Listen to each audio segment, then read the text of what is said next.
Hi guys, in this video I'll show you how to fix can't sign into Microsoft if you're facing the problem with the Hotmail or anything like that. So how can you fix that? First of all, open the Chrome browser, click on these three dots and go inside the settings.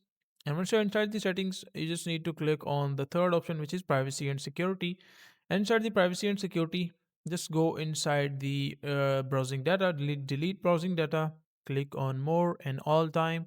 Select everything, make sure to select images and cookies and other site data as well, and just click on delete data. Once you click on delete data, all your caches will be removed. Once you do that, you can also go inside the third party cookies and just click on see all site data and permissions. Just click on this option, and once you're inside this option, so you need to search anything related to Microsoft. As you can see, my services are linked here, so you can just delete individually or click on delete display data. Make sure to delete all those files. After that, just restart your Chrome, and hopefully all your problems will be fixed. So that is a simple and easy process of how you can do that.